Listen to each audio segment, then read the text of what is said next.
Quakes have many people in the Pacific Northwest thinking about the big one. KOIN 6's Jennifer Dowling is live near the Interstate Bridge tonight with more on the local take on these earthquakes. Jennifer, you talked with a lot of people today, pretty concerned about the damage that we could see here.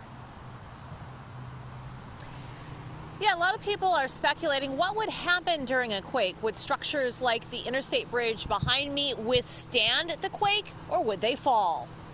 This is the biggest earthquake since 1999. After I saw it on the news and on my phone and stuff, yeah, I started thinking about it more.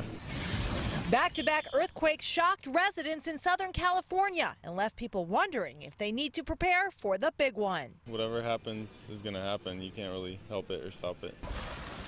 The city of Ridgecrest was rocked a second time Friday evening by a 7.1 magnitude earthquake, just a day after a 6 in the same area, about 150 miles from L.A. Right now, I had two families in California, so they test me yesterday. You know, they were okay, we feel the earthquake, but nothing like, you know, not to mean we're okay.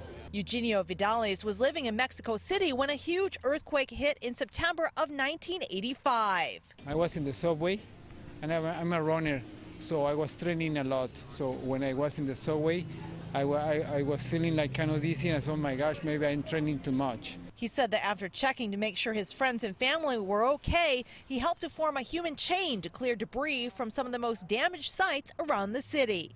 So we went to the place of the disasters to help as much as we can, bringing Davis in the chain. His best advice following a quake: try to be calm when something happens and try to be able to help people, you know.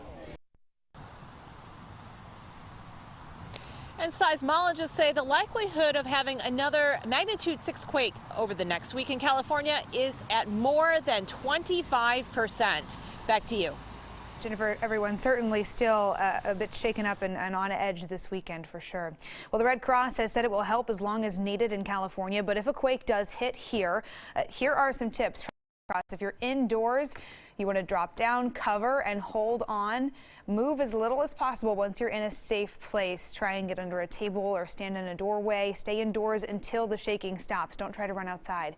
If you smell gas, get out of the house. When the shaking stops, move as far away as possible. If you're outdoors, find a clear spot. Drop to the ground. Move away from buildings, power lines, trees. Could come down on you. If you're in a vehicle, pull over to a clear spot as soon as it's safe to do so.